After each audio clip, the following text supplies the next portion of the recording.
ভালো আছো নিশ্চয়ই। সোমা শখ ও ভালোবাসা চ্যানেলে সবাইকে স্বাগত জানাচ্ছি।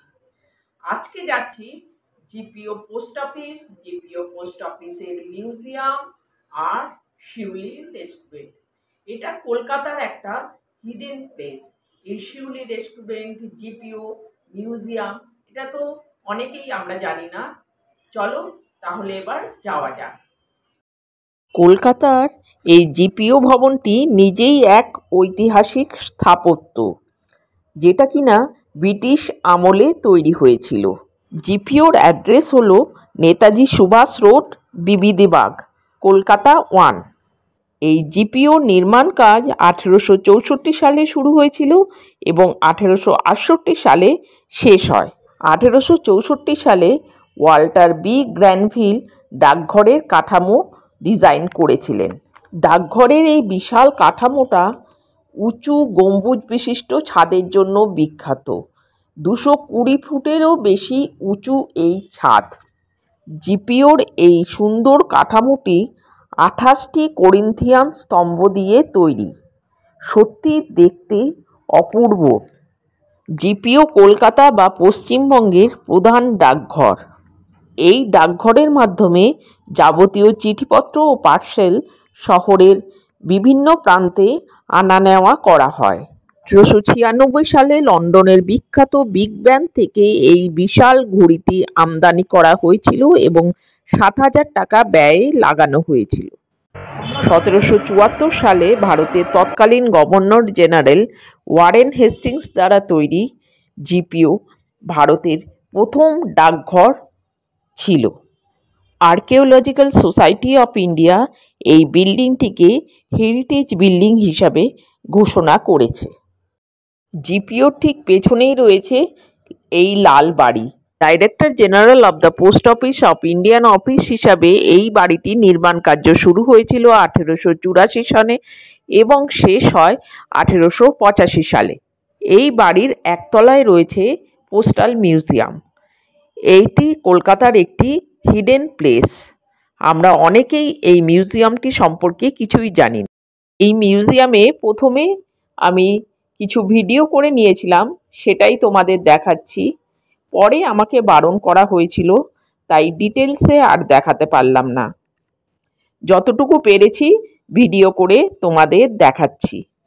এই জাদুঘরটা 4টা কক্ষ নিয়ে তৈরি। এই জাদুঘরে ভারতের ডাক ব্যবস্থার বিবর্তন দেখানো হয়েছে। পুরানো ডাকবাক্স, স্ট্যাম্প, রানারের ব্যবহৃত পোশাক, অস্ত্র, ঘণ্টা, লণ্ঠন, রবীন্দ্রনাথ ঠাকুরের পাসবই ও তার স্বাক্ষর, পুরনো মানচিত্র, পোস্টকার্ড রয়েছে।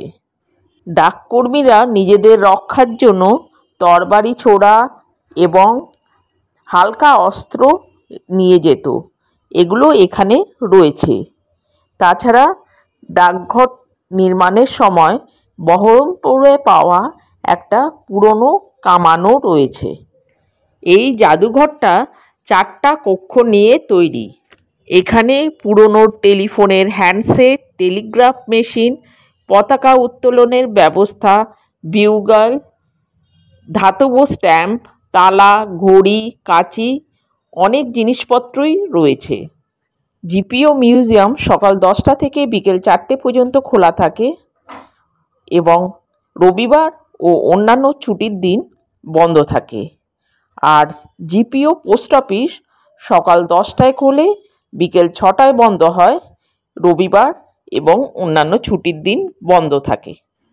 জিপিওতে রয়েছে খুব সুন্দর একটি কফি শপ, নাম শিউলি দ্য পার্সেল ক্যাফে। এখানে চা, coffee, cold drinks, fruit juice, কিছু স্ন্যাক্স পাওয়া যায়। ডাক বিভাগের ভেতরে ক্যাফেটেরিয়া পুরো ভারতবর্ষে আর কোথাও দেখতে পাওয়া যাবে না। সুন্দরভাবে এই কফি শপটি সাজানো হয়েছে। কাঠের লাল চেয়ার, সবুজ রঙের সোফা, প্রতিটি 4টি করে চেয়ারে একটি করে টেবিল রয়েছে। সবুজ কাঠের চেয়ার, সবুজ সোফা, লাল চেয়ার দিয়ে সুন্দরভাবে এই কফি শপটি সাজানো হয়েছে। ছাদ থেকে চলছে লম্বা লম্বা ঝুলন্ত ফ্যান লাইট বেশ সুন্দর। দেওয়ালে রানারদের ব্যবহার করা বর্ষা ইংরেজি এক্স অক্ষরের মতো আড়াআড়িভাবে রাখা হয়েছে। মাঝে রানারের ল্যাম্প রয়েছে। ছোট ছোট ডাকবাক্সের ওপরে ল্যাম্পশেড বসিয়ে খুব সুন্দরভাবে সাজানো হয়েছে এই কফি শপটি। বিবাদী বা কর্মব্যস্ত অঞ্চলে এখানে বসে অনেকক্ষণ জিরিয়ে আড্ডা দেওয়া যায়। আমি এখানে কোল্ড ড্রিঙ্কস নিয়েছিলাম, আমার হাজবেন্ড কফি নিয়েছিল, বেশ সস্তা। তাহলে বন্ধুরা, আমাদের জিপিও সম্বন্ধে অনেকেরই ধারণা আছে, কিন্তু এখানে একটি মিউজিয়াম ও কফি শপ রয়েছে সেটা আমরা অনেকেই জানতাম না। এটা কলকাতার একটা হিডেন প্লেস। তাহলে তোমরা যারা কলকাতায় থাকো বা কলকাতায় বেড়াতে এলে এখানে একবার ঘুরে যেও। মিউজিয়ামে কোনো টিকিট লাগে না। এবার বলি জিপিও কিভাবে আসবে। কলকাতার যে কোনো জায়গা থেকে হাওড়াগামী বাসে উঠলে বিবাদীবাগ অঞ্চলে নেমে যেতে হবে। সামনেই জিপিও। শহরের যে কোনো প্রান্ত থেকেই ট্যাক্সি বা এক ক্যাবে করে জিপিও আসা যায়। ফেরি করে এলে ফেয়ারলি প্লেসে নেমে 5 মিনিট হাঁটলেই জিপিও চলে আসা যাবে। মেট্রোতে এলে চাঁদনি চকে নেমে 10 মিনিটের মতো হাঁটতে হবে। আবার ট্রেনে করে এলে বিবাদীবাগ স্টেশনে নামতে হবে, 2 মিনিট হাঁটলেই জিপিও। তাহলে বন্ধুরা, আজকে এই পর্যন্তই। আমার ভিডিওটা যদি ভালো লাগে লাইক কমেন্ট করে দিও, বন্ধুদেরকে শেয়ার করে দিও, নতুন যারা দেখছো চ্যানেলটা সাবস্ক্রাইব করে দিও। সবাই ভালো থেকো, সুস্থ থেকো। শীঘ্রই আবার দেখা হবে কোনো একটা নতুন ভিডিওতে।